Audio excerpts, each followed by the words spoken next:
আন্দোলন সম্পর্কে একটু পটভূমি বলতেছেন। আসলে আপনারা আজও হয়তো বুঝতেছেন না আন্দোলনটা কি। নিজের অবস্থান থেকে নিজের জায়গা থেকে ক্লিয়ার হতে পারতেছেন না আমার কাছে মনে হচ্ছে। একজন শ্রমিক, একজন নির্যাতিত মানুষ যার যার জায়গা থেকে কখন আন্দোলনে আসে, কখন এতটা মরিয়া হয়ে ওঠে তার অধিকারের জন্য। আমি শ্রমিক আন্দোলনের যে বর্তমান আমরা সারা বাংলাদেশে নির্যাতিত, নিপীড়িত, আউটসোর্সিং, দৈনিক মজুরি ভিত্তিক প্রকল্প ভাইয়েরা দীর্ঘদিন ধরে যে এই আন্দোলন সংগ্রাম করে যাচ্ছি, এর কারণটা কেন আমরা আন্দোলনে আসলাম আপনারা কি জানেন? আপনারা কি বলতে পারবেন আন্দোলনে আসার কারণটা কি? আমাদের তো আন্দোলনে আসার কথা ছিল না, কেন আমরা আন্দোলনে আসলাম? আমরা বাংলাদেশের বৈধ নাগরিক। এই বিষয়ে তো কারো কোনো সন্দেহ আছে? একটু কথা বলবেন আমার সঙ্গে। আমরা বাংলাদেশের বৈধ নাগরিক, এই বিষয়ে কারো সন্দেহ আছে?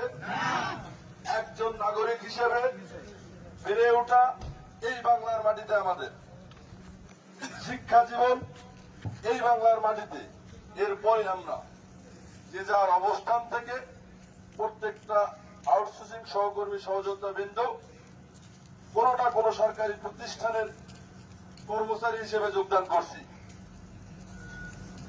এরপর আমরা যখন দেখতেছি আমরা আউটসোর্সিং কর্মচারী সারা বাংলাদেশের সরকারি প্রতিষ্ঠানগুলো, দেশে বিদ্যমান আইন আছে, শ্রম আইন আছে, সাংবিধানিক অধিকার আছে।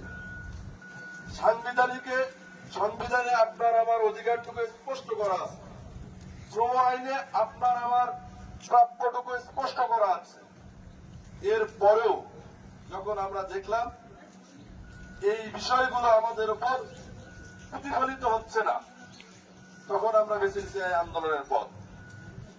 যদি বিদ্যমান শ্রম আইন, সাংবিধানিক কাঠামো, নাগরিক অধিকার আমাদের মধ্যে প্রতিষ্ঠিত হইতো, প্রতিফলিত হইতো, তাহলে আপনি আমি এই রাজপথে আসার প্রয়োজনই ছিল না, আমরা আসতেও চাইছিলাম না। কিন্তু রাষ্ট্র অন্ধ, রাষ্ট্রের বিবেকের দরজা যখন বন্ধ, তখন আমরা বাধ্য হয়েছি রাজপথে আসতে। এটাই তো, এর বাইরে অন্য কোনো উদ্দেশ্য আমাদের আছে? আমাদের উদ্দেশ্য একটাই, সাংবিধানিক এবং শ্রম আইন অনুযায়ী আমাদের যতটুকু প্রাপ্য ততটুকুই আমরা চাচ্ছি।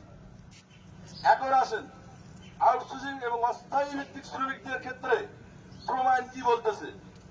শ্রম আইন ধারা 5 স্পষ্ট করে বলতেছে, স্থায়ী কাজের বিপরীতে কোন অস্থায়ী কর্মচারী নিয়োগ করা যাবে না। আপনি আমি আমরা যে কাজগুলো করি সেগুলো স্থায়ী না অস্থায়ী বলেন? সুতরাং আইন যেখানে বলে দিছে স্থায়ী কাজের বিপরীতে অস্থায়ী, এরপরেও এই প্রতিষ্ঠান আপনাকে আমাকে অস্থায়ী ভাবে দীর্ঘদিন ধরে নির্যাতন করছে, আপনার আমার অধিকার থেকে বঞ্চিত করতেছে। এই অধিকার আদায়ে আমাদের করা দরকার আছে কিনা বলেন? সবাই সবার জায়গা থেকে এই অধিকার নিয়ে যখন সচেতন হবেন, আপনি আপনার অধিকার আদায়ের জন্য শুধু চিন্তা করে নেমে আসেন, আপনার অধিকার আদায় হতে সময় লাগবে না। আমরা, আপনারা জানেন, সারা বাংলাদেশে দীর্ঘদিন ধরে এই আউটসোর্সিং কর্মচারী ঐক্য পরিষদ গোটা বাংলাদেশ চষে বেড়াইছে, বিভাগ, জেলা, উপজেলায়। প্রত্যেকটি আউটসোর্সিং কর্মচারীদের কাছে একেবারে কাছে গিয়ে তাদের দুঃখ দুর্দশাগুলোর কথা শুনছে।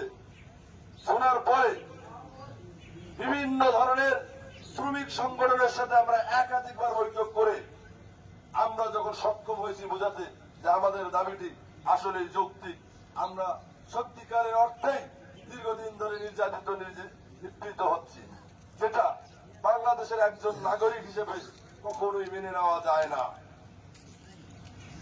এর ধারাবাহিকতায় আমাদের প্রোগ্রামগুলো করে আসতেছিলাম। আপনারা সকলেই জানেন আমরা মন্ত্রণালয়ে একাধিকবার কথা বলেছি, একাধিক সচিবের সাথে বসেছি। এরপরে আমরা কেন আন্দোলনটাকে দীর্ঘ টানছি? কারণ আমরা মাঠ থেকে উঠে গেলে রাষ্ট্রের মাথায় আমাদের নিয়ে আর চিন্তা থাকে না। এজন্যই আমরা আজ অব্দি পর্যন্ত আমাদের মাঠের অবস্থানটাকে নিশ্চিত করে ধরে আছি। এর মধ্যে গত 11 তারিখের মহাসমাবেশকে কেন্দ্র করে আমাদের বিপ্লবী কণ্ঠস্বর সারা বাংলাদেশে 6 লক্ষ নির্যাতিত নিপীড়িত আউটসোর্সিং এর আস্থাভাজন ব্যক্তিত্ব, বাংলাদেশ আউটসোর্সিং কর্মচারী ঐক্য পরিষদের সংগ্রামী সভাপতি রফিকুল ইসলাম ভাই ও সংগ্রামী সাধারণ সম্পাদক ইকবাল বাবু ভাইকে যখন তুলে নিয়ে যায়, তখন রাষ্ট্র আরো একটা স্বৈরাচারের পরিচয় দিয়েছে। কারণ রাষ্ট্রের নাগরিক হিসেবে শান্তিপ্রিয় মিছিল, মিটিং, অবস্থান কর্মসূচি করার অধিকার আপনার রয়েছে এবং সেটি করতে না দেওয়াই হচ্ছে স্বৈরাচারের কর্মকাণ্ড।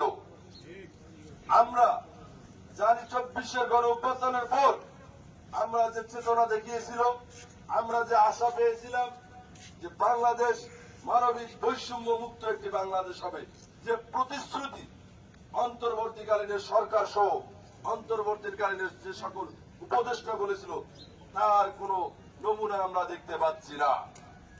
কারণ প্রত্যেকটি দেশের অর্থনৈতিক তালিকা শক্তির মধ্যে সবচেয়ে বড় ভূমিকা পালন করে শ্রমজীবী মানুষ।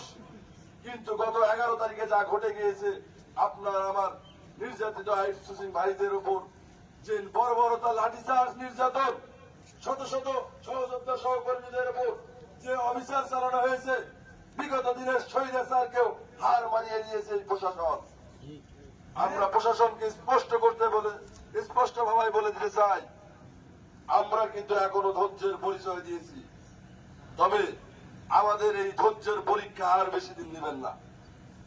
আমাদের ধৈর্যের পরীক্ষা আর বেশি দিন নেবেন না, কারণ আপনারা দিনে দিনে আমাদেরকে হিংস্র থেকে হিংস্র বানাচ্ছেন। আমরা কি চেয়েছিলাম?